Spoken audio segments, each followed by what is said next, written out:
if I told you that there is a part of India that was once feared by people, a place so remote that being sent there felt like a punishment worse than prison, a place known as Kala Pani, the Black Waters.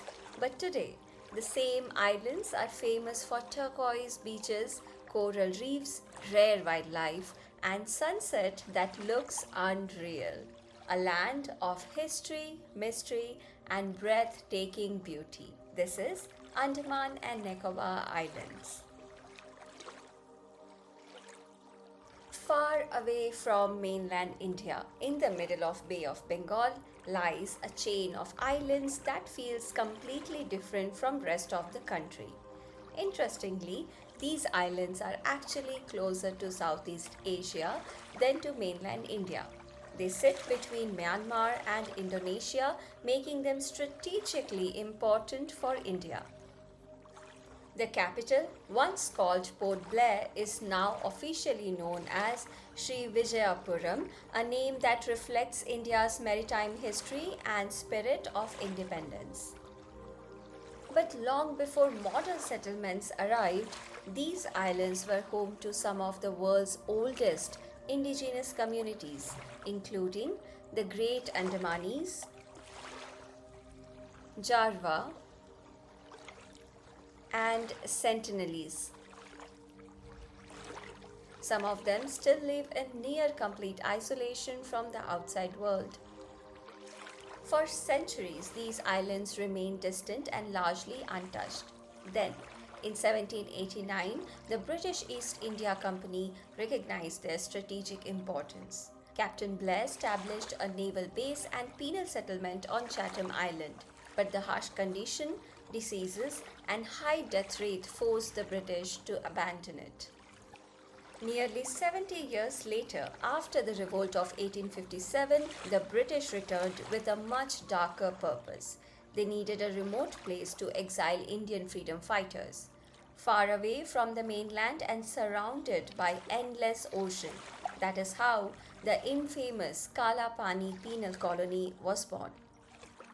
Between 1896 and 1906, the British built the cellular jail. The prison was designed not just to punish people but to isolate them completely.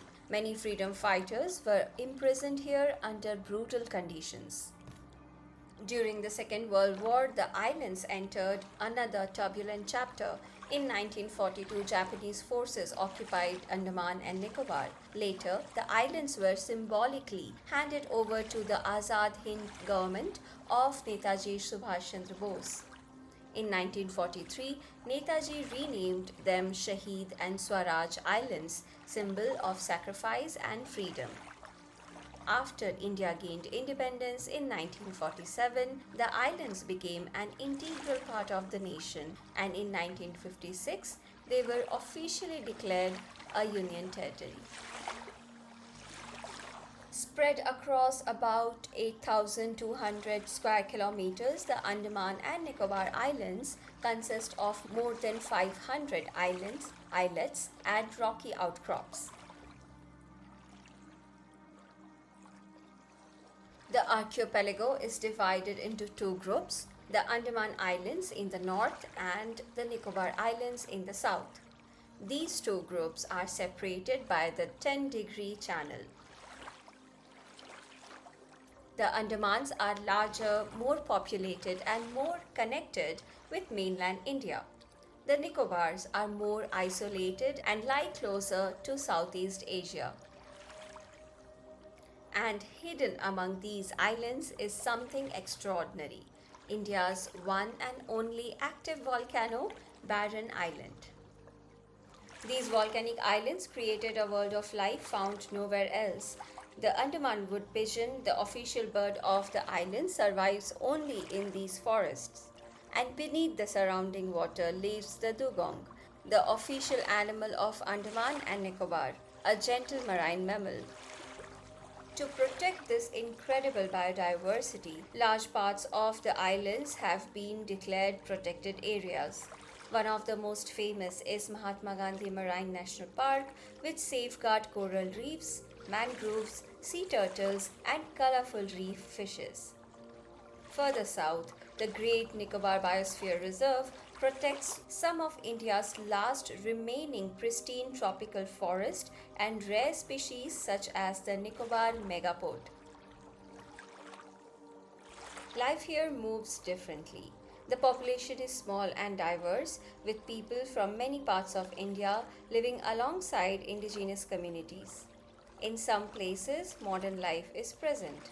In other, like the North Sentinel Island, human contact with the outside world remain almost non-existent. But despite its small population, Andaman and Nicobar hold stories far bigger than its size. From ancient geological wonders to rare wildlife, these islands are full of surprises. Hidden in the forest of Andaman is the coconut crab, the largest land living arthropod in the world. Unlike most crabs, it spends its life on land and can even climb coconut trees. The island are also an important nestling ground for the leatherback sea turtle, the largest turtle species on earth. Every year, these endangered giants returns to the beaches here to lay their eggs. Then comes the side of Andaman that most people dream about. Radhanagar beach on Swaraj Deep has been ranked among Asia's best beaches, famous for its white sand, turquoise water, and breathtaking sunsets. Andaman is also home to India's rare mud volcanoes located on Bahatang Island. These unusual formations release mud and gases from beneath the earth, creating a landscape that looks almost otherworldly.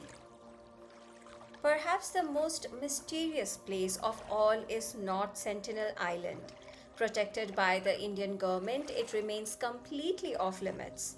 It is home to the Sentinelese, one of the last communities on Earth to maintain complete isolation from modern civilization. And that is what makes Andaman and Nicobar so extraordinary. A land that once symbolized isolation and suffering is now known for its beauty, biodiversity, and serenity. But the question is not whether these islands will change, they already are. The real question is how much can they change while still protecting the things that make them unique? If you enjoyed exploring these islands with me, don't forget to like this video and subscribe to Earthophilic. We are traveling across all the Union territories of India, uncovering the stories, history, geography, and hidden wonders that most people never hear about. Subscribe now and let's keep exploring one incredible place at a time. Until the next journey, bye bye and take care.